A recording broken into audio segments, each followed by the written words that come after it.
na. Sweet itong gagawin mo. Ganda naman. Thank you, ma. Ganda ba? Nagpasipit ko sa'yo. Magsuot mo palagi. Halika, ayusin natin yung buhok mo.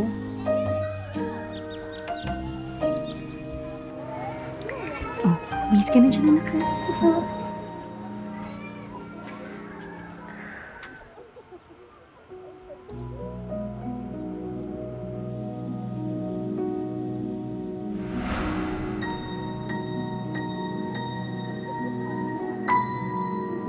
Patingin nga. Dapat lagi kang nakangiti. Oh, parang artista lang. Yan. Tarak.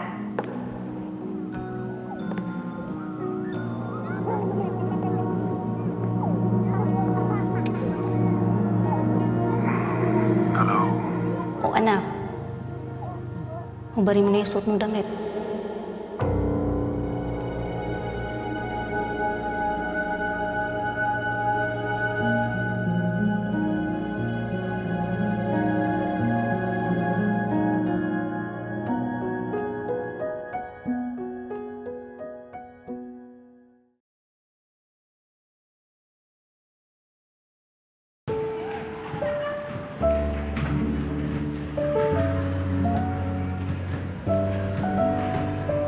Tama na muna yung laro. Pawis ka na, oh. Mag-ayos ka muna. Kailangan mo pang mag-practice.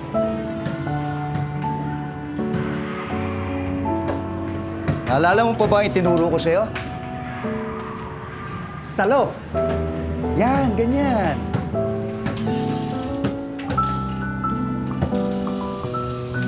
Palit ka na.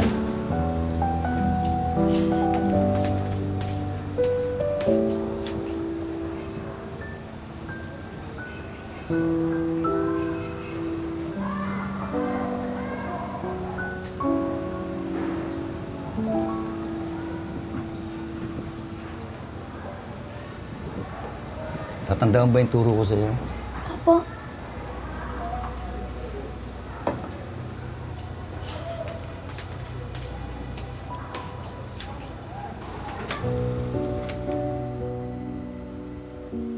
Sige, game na tayo. Ako na yung bola.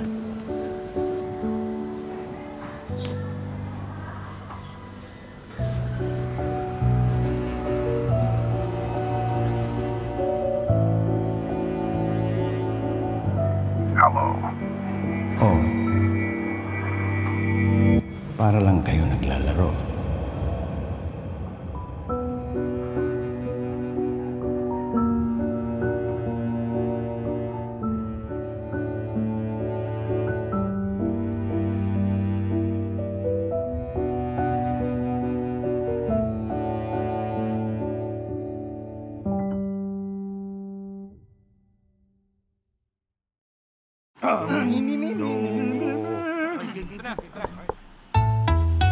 Ang sumitsit ay bang-mang-mang, ang sumipol ay bang-hung-hang. Ang babae sa lansangan, huwag iritan kundi igalang. Pare, ang catcalling ay isang uri ng sexual harassment. Di biro ang sexual harassment at di nakakamacho ang pang-aabuso. Huwag iritan kundi igalang. Isang paalala mula sa Philippine Commission on Women.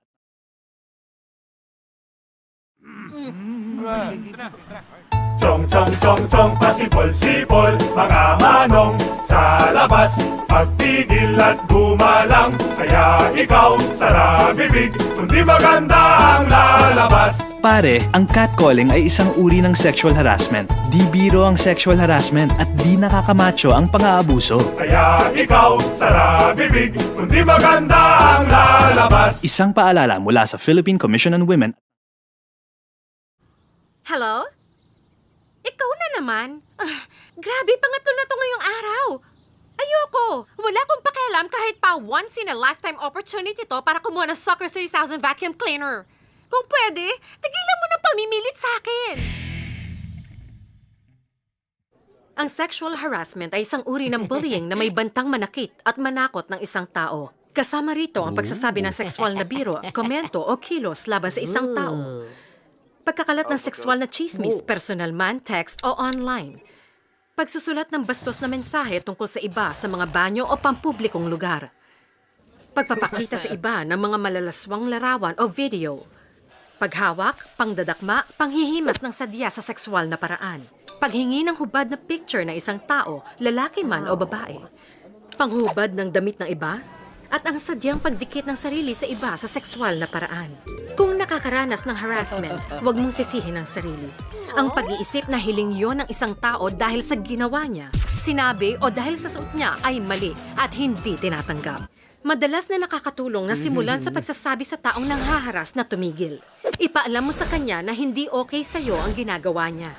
Kung hindi pa rin tumigil ang harassment, huwag ipagsawalang bahala ang ganong ugali. Kadalasan, hindi yun natitigil dahil lang hindi mo yun pinansin. Sa halip, magsumbong sa pinagkakatiwalaang nakatatanda. Ang agad na pagsasabi, nagbubunga ng mabilis na solusyon. Magtabi ka rin ng mga patunay sa mga nangyari para may maggamit ang paaralan o ang iyong pamilya kung gagawa ng legal na hakbang. Tandaan, walang kahit sino ang may karapatang guluhin o bastusin ka, kahit ano pa ang dahilan.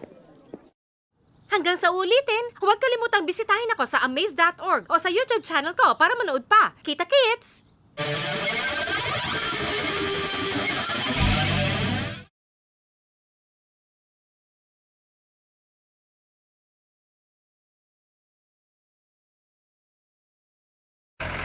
Ano bang tingin natin sa kababaihan? Bakit mayroon pang nang-aabuso ng kanilang kahinaan? Kahit saan, mayroon silang madilim na nararanasan sa pampublikong sasakyan.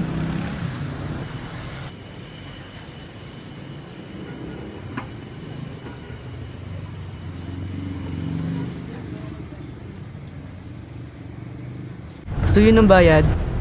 Salamat. Makasiksik naman to, akala mo lamig na lamig. Singitan ko kaya? Kaso lang awkward naman. Tayo may chika ako sa'yo. Manong pwede pa kayo sa'yo?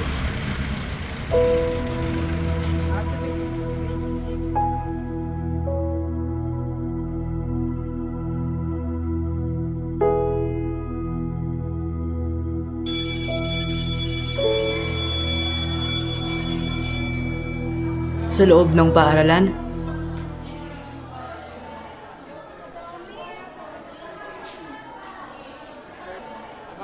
Parang dyan na si Taba. Ang taba-taba nga niya eh. Ang asim-asim pa. Di nga bago yung blondie niya eh. Parang dyan na si Taba. Ang taba-taba nga niya. Ang asim-asim pa. Ang taba-taba nga niya eh. Ang asim-asim pa. Di nga bago yung blondie niya eh.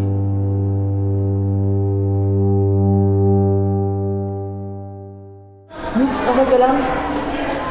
Huwag mo na lang pansinin yung mga yun. Ganun talaga sila eh. Oo, okay lang ako. Maging sa mismong tahanan na siyang ugat dapat ng pagmamahalan. Ngunit may mga bagay na di inaasahan.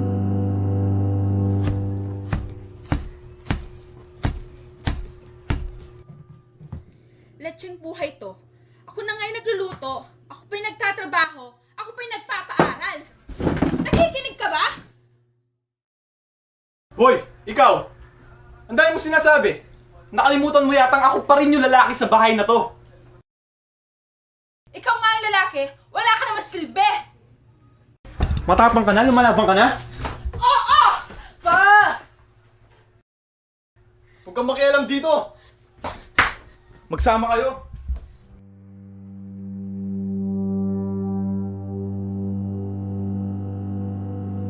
Sana maalis natin sa ating yugto ng buhay yung mga ganitong pangyayari. Na sana gamitin natin ang lakas natin hindi para masaktan sila, kundi para maalagaan at bigyang halaga.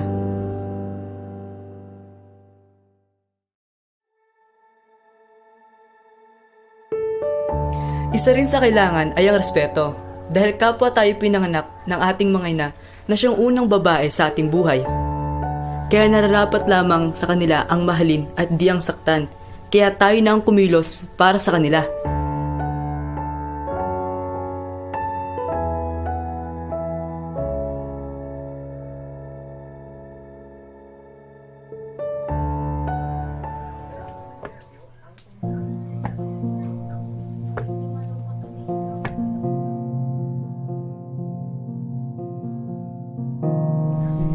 MID ko lang po.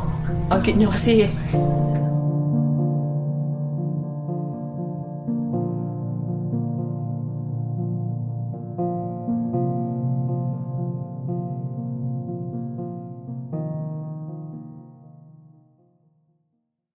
Alam mo, mahal kita! Gusto mo ba makipaghiwalay sa akin?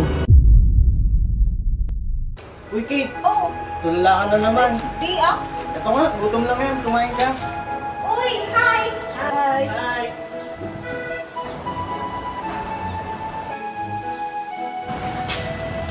Kala ko ba magre-review ka?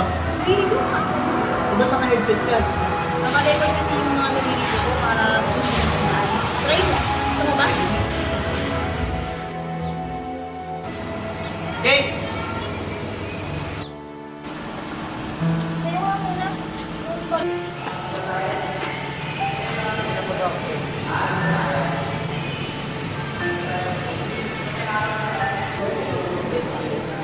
Sama ka na sa lalaking yun. Tapos pakialam, tapusin ko bago mamaya ang ating kailangan nila.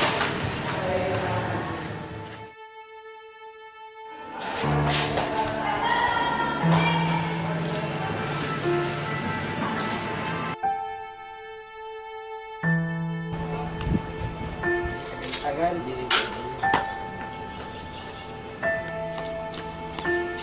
Marvin, tinapos mo pa, ikahapon pa yan.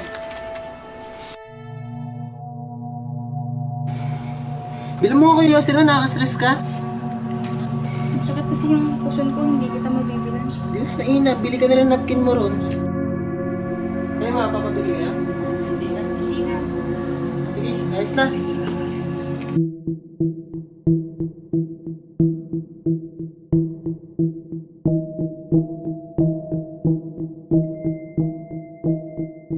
Okay ka lang ba? Okay lang naman ako. May kumakalat sa yung balita eh. Tungkol sa inyo ni Marvin. Anong balita? Kinakalat niya sa buong campus eh.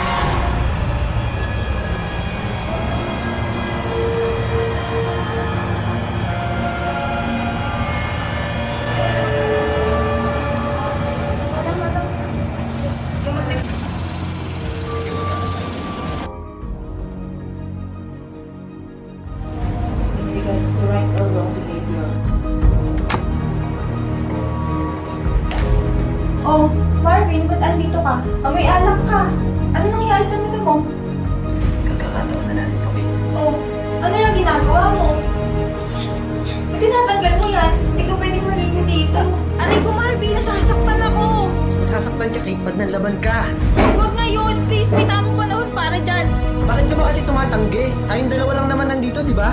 Wala naman nanay mo dito para ipagtanggol ka. Wala ka na din tatay, Kate, kaya ako na lang meron ka. Tandaan mo yan. Huwag. Marvin, wag. Please. Ayoko, please. Tama na. Makaawa ka na magpakaawa. Wala kang magagawa. Babae ka lang. Marvin, ano ba? Ngayon ko lang baka babatingin mo sa akin. Tumatanggi ka ba? Bakit? Nagwalay ka na ba? Alam mo, mahal kita. Marvin. Oo, matagal na tayo. Pero may tamang panahon para sa lahat. Nilalaban ka na?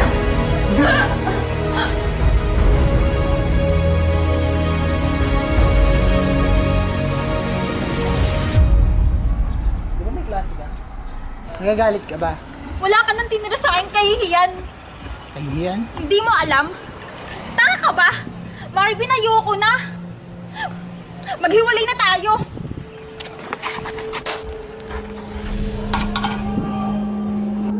Diyan ka lang. Pa tayo tapos?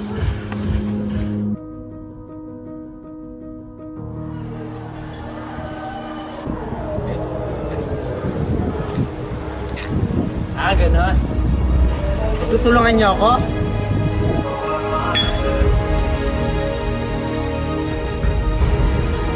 Marvin, tama na. Hindi na yun sa ginagawa mo, Marvin. Namin yung ginagawa mo, Marvin. Kinakampihan niyo yan. Ano ko ba lalaki kayo? Hindi namin siya kinakampihan. Ngayon namin gusto niyo na ginagawa mo. Kung ganon, sama kayo!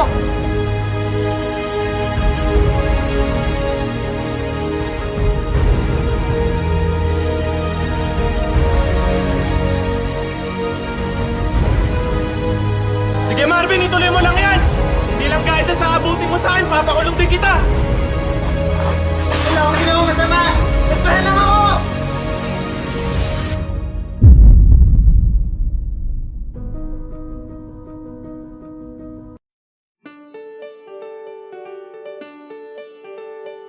Para kanino nga ba ang RA 9710 o ang Magna Carta of Women? Para sa bawat nanay na nawalan ng kalayaang pumili ng kanilang mapapangasawa, na walang boses sa pamamahala sa tahanan, na hindi binibigyan ng pagkakataon na magdesisyon para sa pamilya. Para sa iyo ang batas na ito. Para sa bawat ate na nakaranas ng diskriminasyon sa edukasyon, sa trabaho, sa media at sa pelikula. Para sa iyo ang batas na ito. Para sa bawat manggagawang Pilipina na pinagsasabay ang pagtatrabaho at pagiging ina, na walang oportunidad na tumaas ang sahod at posisyon, na nais maging bahagi ng militar at kapulisan. Para sa iyo ang batas na ito. Para sa bawat batang babae na kulang sa nutrisyon, na nakakaranas ng diskriminasyon sa kalusugan, na hindi binibigyan ng patas na oportunidad sa edukasyon at pagsasanay, para sa iyo ang batas na ito. Para sa bawat wana na nakaranas ng karahasan at sexual na pagsasamantala, para sa iyo ang batas na ito. Para sa bawat kababaihan na nasa laylayan ng lipunan, na walang proteksyon sa panahon ng sakuna at kalamidad, na walang pantay na karapatan sa pagmamayari ng lupa, na nakararanas ng diskriminasyon dahil sa kanyang etnisidad, edad, kahirapan o relihiyon. Para sa iyo ang batas na ito. Para sa mga huwag na handang kilalanin ang karapatan ng mga kababaihan bilang isang karapatang pantao at nais maging kaisa sa pagsasakatuparan nito. Para sa iyo ang batas na ito. Para sa pamahalaan na inatasan na maging pangunahing tagapagpatupad nito at tiyakin ang makabuluhang pagkakapantay-pantay ng mga mamamayan, para sa iyo ang batas na ito. At para sa Pilipinas na tuluyang wakasan ang lahat ng uri ng diskriminasyon laban sa kababaihang Pilipino. Para sa atin ang batas na ito.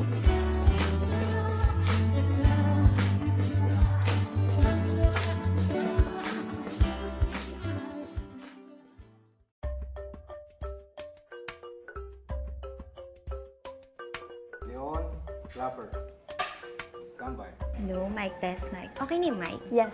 Audio is good, Tammy. Rolling na yung camera. Yes, camera Okay, is rolling. GG na ako Yes, bring it on. Ang kwento ko talaga is tungkol dun sa best friend ko, si Cheche. Si Cheche, best friend ko siya since high school. So, kilalang kilala ko na talaga to si girl. So, nagka-boyfriend siya. And yung time niya for me, nabawasan kasi nga ang oras niya nasa boyfriend niya. Nalungkot ka? Medyo, na-miss ko siya, pero okay lang, kasi masaya siya, so masaya na rin ako. Pero one time, girl, nakita ko may pasa siya. So, I asked her, girl, ano yan? Sabi ko. Sabi niya, ano daw? Naipit daw siya sa pinto. Gagang to, niloko pa ako. Sabi ko, girl, hindi ganyan ang naipit sa pinto. May korteng kamay. Sabi ko, umamin ka. Pinipilit ko talaga siyang umamin. Umamin ba? Matagal na pilitan bago umamin. Kakaloka yun, hinila pala siya nung boyfriend niya. Sabi ko sa kanya, physical abuse yan. Dapat hindi niya pinapayagan na gawin sa kanya yun ng boyfriend niya. Makakaloka yun. Anong sagot ni Cheche? Sabi niya, mainit lang daw yung ulo ng boyfriend niya that time. Pero sabi ko kay Cheche, dapat di na maulit yun. As in, never na dapat maulit yun. Hindi na ba naulit? Girl, introduction pa lang yun. Sinasabi ko sa'yo, yung guy na yan, lagi siyang sinasaktan. Siyempre, ako bilang best friend, naging outlet niya. So, nagkikita kami every time na nag-aaway sila, every time na may tampuhan. So, I started hating her boyfriend. Ano daw bang ginagawa ng boyfriend niya sa kanya? Sweet naman daw at times. Pero most of the time, abusive. Abusive? In what way? Well, as I mentioned earlier, English yun. Well, as I mentioned earlier, physical abuse. Lagi siyang sinasaktan pag nag-aaway sila. Psychological abuse. Si kuya mo, guy, lagi niyang, lagi niyang pinipilit na siya ang tama. Kahit na may valid reason naman si Che. Pangatlo, possessive. Pang-apat, domineering. My God, gusto niya lagi siya ang nasusunod. Pwede ba naman yun? Siyempre, yung best friend ko, in love na in love si Gaga. Sunod-sunuran naman siya. And Che follows everything? Yeah, that guy is very controlling. Pero one thing lang of course, okay lang naman yung kiss, a sweetheart, ganito, ganyan. Pero that guy is asking for more. More what? Something intimate and private. My God, nakakaloka yung boyfriend niya. Isipin mo sabi niya, para ma-prove na mahal ni Che yung boyfriend niya, kailangan nila Can you believe that? That's emotional blackmail. Sabi ko dito kay Che, paano na lang pag naging nabuntis siya? Estudyante pa lang sila, walang trabaho. Anong papakain nila sa anak nila? Love? Oh my God, that's too old school. Sabi ko kay Che, kapag naulit pa yon, pag ininsist pa ng boyfriend niya, ang nangyayari sa kanila, that's rape. Capital mali. Tinan mo. R-A-P-E. Uy, edit out mo yun na. Oh my God. Yes, edit ko yan. Baka sabihin ng mga friends ko, bobo ako. Sige, oh my God. So, ayun. Naloka talaga ako sa best friend kong yun. Kaya, pinapayuhan ko talaga siya na kapag talaga naulit yun, isusumbong ko talaga gigigil ako. Susumbong ko sila sa kinaukulan, sa polis, sa barangay, o kahit na sino man. Anong sabi ni Che? Sabi ni Che, syempre bulag yung best friend ko. Sabi niya, wag daw akong magsumbong. Bakit? Kasi nakakahiya raw. Nakakahiya. Sabi ko talaga sa kanya, ba't ka mahihiya? Tanga ka ba? Ikaw na tong inaapi, ikaw na tong inaabuso, ikaw pa tong nahihiya. Alam mo ba ang sabi pa sa akin ng best friend ko? Ano sabi? Magagalit ako sa'yo. Magagalit ako sa'yo pag nagsumbong ka. Paano ka nag-react? My gosh, napanganga na lang ako. Ang beshi ko, nabulag sa love. Kahit may sexual abuse. For me, sexual abuse is sexual abuse. And it's a big turn off. My gosh. Moving forward, continue. So, ito na. Ito mala action to. One Saturday, naisip ko dalawin yung best friend ko kasi alam ko mag-isa lang si Cheche dun sa bahay niya kasi yung parents niya nag-out of town. So, sabi ko, bakit kaya hindi ko surpresahin yung best friend ko? Girl, imbes na siya yung surpresahin ko, my God, ako ang nashook. Bago ako kumatok, sabi ko, bakit parang may naririnig akong something? Kala ko kinakausap na ni Cheche yung sarili niya, nabaliw na yung best friend ko. So sumilip ako sa bintana. Nagulat ako kasi yung boyfriend niya, pinipilit siya, nakapatong talaga, as in, nag-freak out ako, sumigaw ako, I shouted at her boyfriend. Tumigil naman siya. Pero galit, as in galit na galit, at ang sabi pa sa akin, huwag kang mangialam. Ang kapal na mukha! Ang kapal talaga na mukha! Alam mo ang ginawa ko? Tumakbo talaga ako. Tumakbo ko sa pinakamalapit na barangay hall. Buti na lang, nahuli yung boyfriend niya. Nahuli ng pulis, nakulong. Buti nga sa kanya. Galit si Che kasi nangialam ka at nagsumbong ka? Oo, galit siya. Hindi na nga ako inausap ng best friend ko. Pero, for me okay lang yun. Okay lang na nangialam ako, na nagsumbong ako. Ang mahalaga, naligtas ko yung kaibigan ko. Nalungkot ka kasi nawalan ka ng BFF. Of course! Pero guess what In less than 2 weeks, kinausap ulit ako ni Cheche. Siguro nauntog siya, na-realize niya, tama ako, ganito, ganyan. Siguro din na-realize niya na she deserves someone better. Better than that kind of boyfriend. Alam mo kasi, we women, we must not be abused. We have to be valued diba? Alam mo, feeling ko na-realize niya tama yung ginawa ko. So, we became SBFF. SBFF? Oo, as in, super best friends forever. Di mo alam yun, it's a millennial term.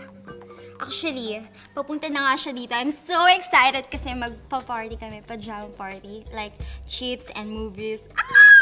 Perfect. Okay, sige, pack up na kami para hindi na maabala yung pajama party nyo.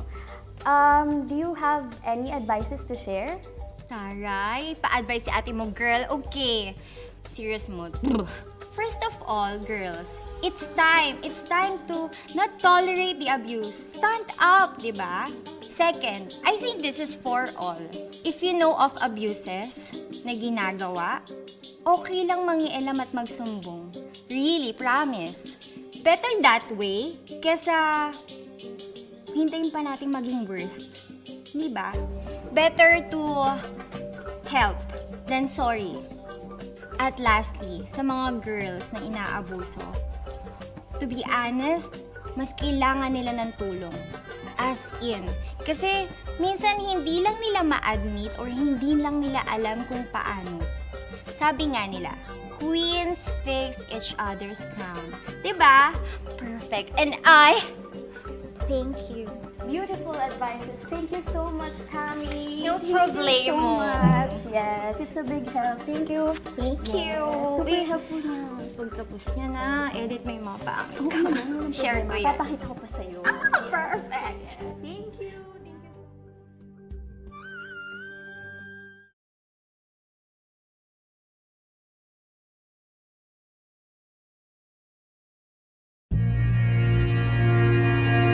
Sa mundong digital, hindi nyo ako mahahawakan. Wala kayong mapapala, dampiman sa aking labi o haplos ng mga braso hanggang titignan kayo sa malayo pagkat malaki ang distansyang namamagitan sa atin at merong itim na salamin na pumuprotekta sa akin. Pero sa mundong digital, hindi nyo ako tinatantanan. Maya't maya ako ipinagdadalhan ng mga pagbabanta ng paggagahasa, ng mga huwad na kahilingan, malalaswang mga larawan, mga mensaheng wala naman akong kinalaman. Dahil sa mundong digital, ang itim na salamin ay ginagamit ring daan para sa mga karahasan laban sa kababaihan. Sa mundong digital, hindi nyo lang siguro napapansin ang karahasan. Nasa ng dugo, nasa ng pasa, nasa ng pisikal na ebidensya. Sigaw nyong mga mapagduda. Pero ang mga salitang inyong binibitawan ay tumatago sa screen at nakararating sa akin. Pagkat ang pang-aabuso rito, hindi man pisikal ay pang-abuso pa rin. Kaya't kahit sa mundong digital hindi nyo ako mahahawakan, ang babaeng tulad ko ay kaya pa rin saktan. Nagmamarka ang mga salita at ang bawat pagbabanta. Nagiiwan ng takot at pangamba at pagkabalisa. Dahil kung sa mundong digital kaya itong gawin at sabihin, ano pa kaya kung sa mismong mundong ginagalawan natin?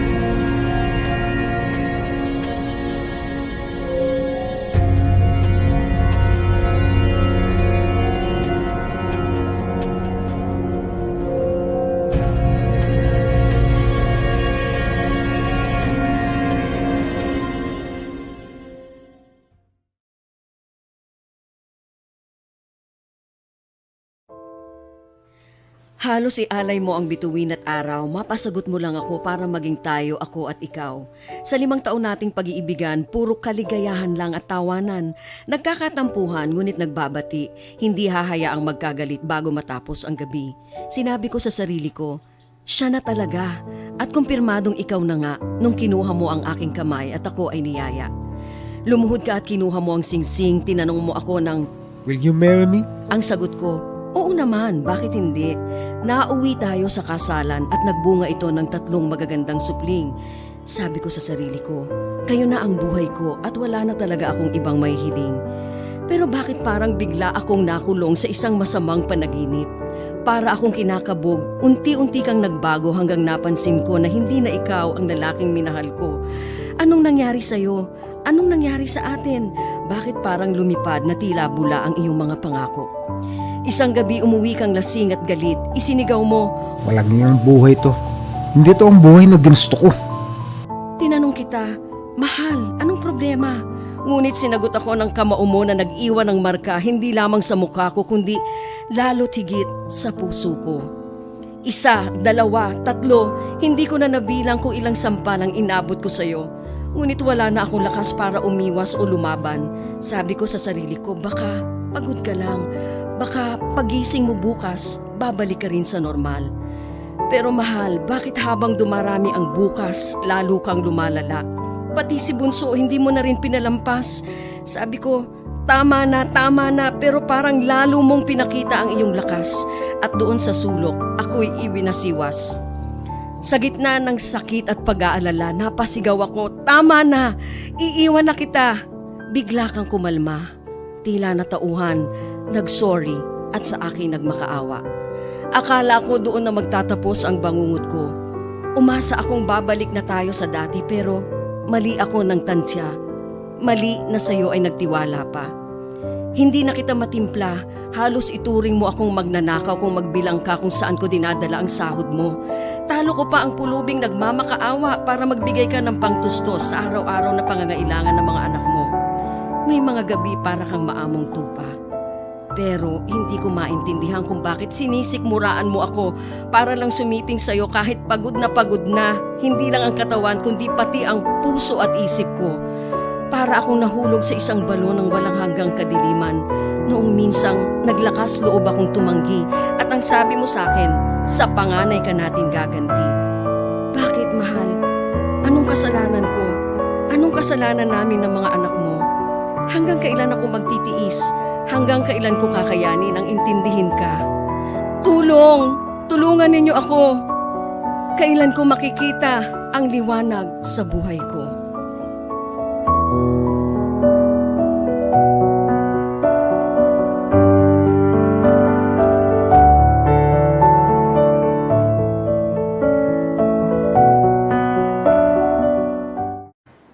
Binantayan ng mga ahente ng NBI Anti-Violence Against Women and Children Division ang lalaking ito sa isang mall sa Quezon City nang makipagkita sa karelasyon niyang 16 anyos na babae. Nagreklamo ang magulang ng babae nang malamang may relasyon sila at kinukunan pa ng maseselang video ang biktima. Dadalin sana ng lalaki ang biktima sa motel pero nang pumara na siya ng taxi, agad na siyang hinatak at pinadapa. Aresto ka namin sa salang RA 7960, ha? Saka RA 7610 or the Child Abuse Law. At consented abduction, okay? Intindihan mo ba? 31 anyos ang suspect at niligawan umano niya ang biktima nung 15 anyos pa lang sa isang mobile games app. Una, pinapadalhan siya ng mga regalo, binobola-bola siya. Noong nagkaroon daw ng problem yung kanyang mga magulang, nandito itong lalaki para i-comfort siya. Inamin ng biktima ang relasyon at ang pagtatalik nila nung naging 16 anyos na siya dahil sa paulit-ulit na pagpapadala ng text message ng suspect. Sa surveillance ng NBI, nasundan din nila ang pagdalaw ng suspect sa eskwelahan ng biktima para iabot sa kanya ang birth control pills. Patuloy ang communication, patuloy ang paglulure nitong ating subject sa ating bata, patuloy ang paghihingi niya ng mga videos. Oo, inamin niya, sabi pakakasalan nga daw niya eh. Hindi na makasuhan ng statutory rape ang suspect dahil nasa age of consent na ang biktima. Pero kinasuhan siya ng paglabag sa Section 4 ng Anti-Online Sexual Abuse or Exploitation of Children, kung saan pinagbabawal ang luring at grooming o pangaakit o pakikipagrelasyon sa menor de edad para sila ay makasiping. Ibig sabihin, mayroong pattern na ginagawa ang isang tao para hikayatin itong bata na sumama sa kanya. At ang ultimate purpose is yung makapag-conduct ng sexual abuse. Aabot ng mula 12 hanggang 20 taon ang parusang pagkakakulong dito. Bukod sa multa na aabot sa 1 milyong piso kung makakatulang guilty. Nakakulong na ang suspect na naharap din sa kasong child abuse at consented abduction. Nico Bawa, ABS-CBN News. Bistado ang online pambubugaw ng isang nanay sa dalawa niyang anak na menor de edad. Nasagip ang magkapatid ng mga operatiba, pati ang kapitbahay na biktima rin ng kalasuan. Nakatutok si John Consulta. Exclusive. Nang makuha ang senyas, agad pinasok ng mga tauhan ng NBI Violence Against Women and Children Division ang bahay na ito na target ng operasyon. You're under arrest. Ano po bang ginawa? May karapatan kang manahimik. Ano man ang sasabihin mo ay maaari at gamitin laban sa'yo. Huli ang nanay. Nasagip naman ang mga anak niyang edad 11 at 13 taong gulang na babae. Gayon din ang 8 taong gulang na kapitbahay nila. Ayon sa NBI, isinasalang umano ng suspect sa cybersex ang mga bata. Nag-ugat daw ang sumbong nang kumontak ang kanilang foreign counterparts sa nahuling dayuhang suspect sa ibang bansa. Na kita nila na itong mga batang nasa mga videos and photos ay mga Filipino na pag-alaman din na ang nagsisend dito sa ating parokyano ay galing dito sa Pilipinas. Nang eksaminin na ang gadget ng suspect sa bisa ng dalang digital warrant, Bumungad sa atin ang iba-ibang klaseng mga child sexual exploitation materials ng kanilang sariling mga anak at kamag-anak. di na itinanggi ng nanay na suspect ang akusasyon. Naharap siya sa reklamong paglabag sa Anti-Online Sexual Exploitation and Abuse Act, Child Abuse at Sexual Abuse. Pag-ayaw naman ng anak ko, di ko naman po sila pinakikita. Patuloy pa rin ang NBI sa intensive na kampanya laban sa mga cybercrime because gaya na nga rin ng utos ng ating Pangulo na paigtingin natin ang ating kampanya sa mga subjects or mga masasamang loob na patuloy na nambibiktima sa ating mga kabataan gamit ang cyberspace. Para sa GMA Integrated News, Inaresto ng NBI Violence Against Women and Children Division ang 39 anyos na si alias J sa kanyang bahay sa Quezon City nitong Lunes. Nagsumbong kasi ang 14 anyos niyang anak na ginahasa siya ng sariling ama noong linggo lang. Umamin ng suspect na ginalaw niya ang kanyang anak. Nagsimula umano ito noong 2022 nang maaktuhan niyang ginagahasa ng kanyang bayaw ang kanyang anak noong 12 anyos pa lang siya. Nagpasaklolo sa kanya ang bata pero wala umano siyang nagawa. Humingi po siyang tulong, ganun po. Anong ginawa mo? Natulog po. Bakit hindi mo tinulungan yung anak mo? Eh, natatakot po din po. Humingi ka sana ng tulong sa pulis o NBI. Hindi na po. Dahil? Binaliwala ko na lang po, umuwi na lang po kami. Imbis na depensahan ng anak, kinalaunan, siya na umano ang gumagahasa sa kanyang anak. Natokso rin po ako sa ginawa niya. Yun po, kaya ginaya ko po. Pag po inatid ko po yung asawa ko sa trabaho, pumabalik po ako sa bahay. Tapos po, nakikita ko po yung anak ko po rin natutulog. Natabihan ko po siya.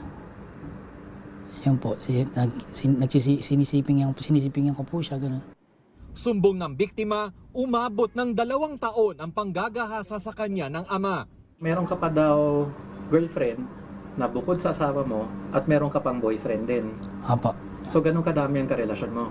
Apa. Kung ganun na kadami yung karelasyon mo bukod sa asawa mo, bakit pati yung anak mo?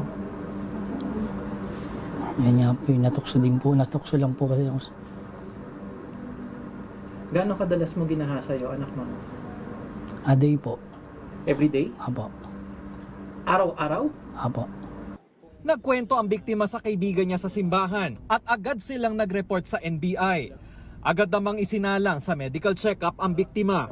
Nag-conduct din kami ng medical examination dun sa bata at nakita natin na may mga sugat ang batang ito sa kanyang private parts. Ayon sa NBI, marami sa mga kaso ng panggagahasa ay mga kaanak o kaibigan ng biktima, kaya nahihirapan silang magsumbong. Kung sa palagay nila ay wala na silang mapagkakatiwalaan o hindi nila kabisado kung mapagkakatiwalaan nila yung kaanak nila, magulang nila, sana makahanap sila ng mga ibang tao na mapagkakatiwalaan nila. For example, yung kanilang teacher sa school, o principal sa school na pwede nilang lapitan or pumunta sa amin. Mananatili muna sa kustodiya ng DSWD ang biktima para sumailalim sa counseling. Kulong naman ang kanyang ama sa kasong statutory rape. Iniimbestigahan din ang tsuhin ng biktima dahil din sa umano'y panggagahasa. Nico Bawa, ABS-CBN News. Nagtakbuhan ang mga operatiba ng NBI Anti-Violence Against Women and Children Division sa bahay na ito sa San Jose del Monte, Bulacan matapos ma-entrap ang magpartner na ito sa pagbebenta umano ng mga maseselang litrato ng pamangkin. Nakonsensya po, picture lang po. Sana mapatawad niya ako. Dahil? Mahal na mahal ko mga pamangkin ko. Hindi ko po alam kung kaya niya pa akong patawarin. Masama ang loob ng ina ng biktima sa kanyang kapatid na suspect dahil nakulong din noong 1 taon ang isa pa nilang kapatid sa parehong krimen. Sobrang sakit po. Hindi ko po akalain na magagawa niya po yan. Siyempre may history na nga po na ganyan, tapos gagawin niya pang ganyan. Maawa ka naman, magtrabaho kayo ng maayos at marangal.